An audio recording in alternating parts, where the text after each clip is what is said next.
During a massive attack on Ukraine on the night of January 9th, Russia launched a strike with an Oreshnik medium-range ballistic missile.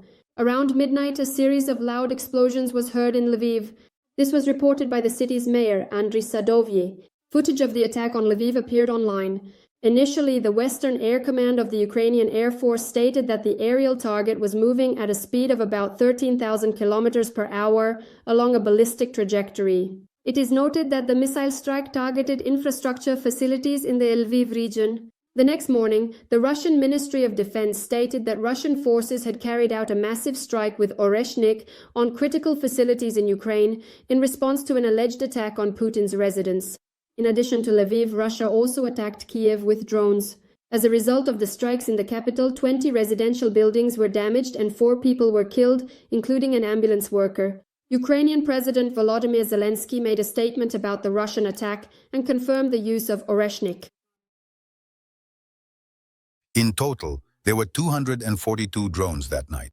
There were 13 ballistic missiles, specifically targeting energy facilities and civilian infrastructure. 1 medium-range ballistic missile, Oreshnik, as well as 22 cruise missiles. The attack took place precisely when there was a significant drop in temperature, specifically targeting the everyday lives of ordinary people. Ukraine's Foreign Minister Andriy Sybiha called on the international community to respond to Russia's use of the Oreshnik ballistic missile. He stated that the aggressor country is trying to justify this strike with a fake attack on Putin's residence, which never happened. Putin is using a medium-range missile near the borders of the EU and NATO in response to his own hallucinations. This is a real global threat, and it requires a global response. According to the head of the ministry, Ukrainian diplomats will initiate international actions, an emergency meeting of the UN Security Council.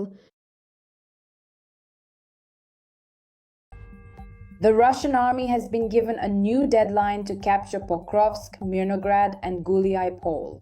Now, the command is demanding that they do this by February.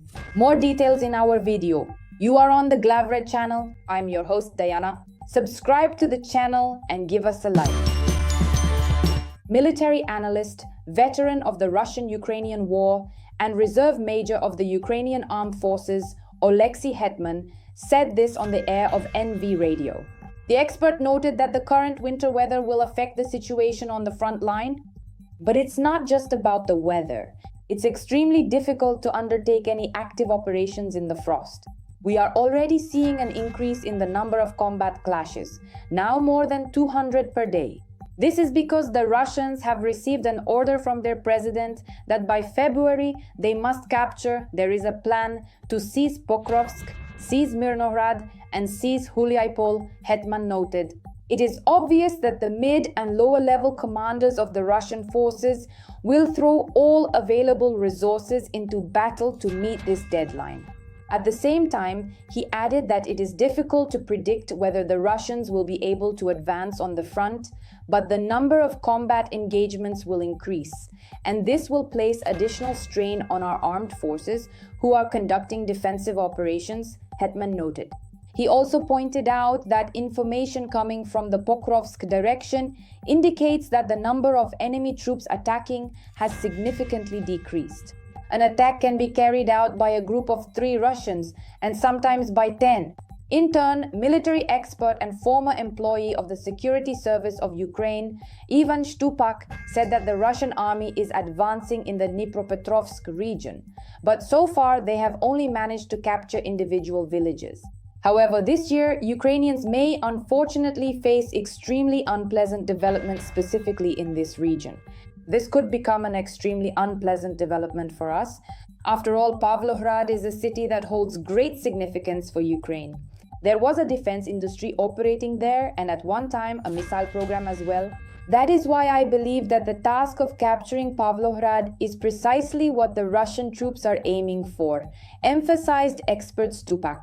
He is also convinced that the Russians not only want to advance through the Dnipropetrovsk region, but may also begin ground operations in other regions of Ukraine. The expert is convinced that the Russians are counting on sending a small number of their troops at least 10 to 15 kilometers deep into the territory of the border regions, thereby stretching Ukrainian forces.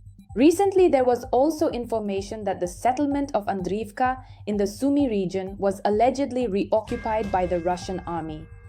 The Kursk troop group reported whether this information is accurate. According to the military, although the occupiers are trying to expand the occupation zone in the Sumy region, at the moment there is no talk of the Russian army capturing Andriivka. Are the Russians trying to expand the occupation zone in the Sumy region? Without a doubt. Will they succeed? Absolutely not. Against this backdrop, the reports from a popular resource about yet another occupation of the settlement of Andriivka in the Sumy region are, to say the least, perplexing. Officially and with full responsibility, we report Andriivka was and remains under the complete control of the Kursk military group, the statement says. The military also added that the Russians may use such statements to mislead Ukrainians, to sow fear, despair, and panic in their minds. That is why it is important to maintain information hygiene. That's all for now. Share your thoughts in the comments. Don't forget to like and see you next time.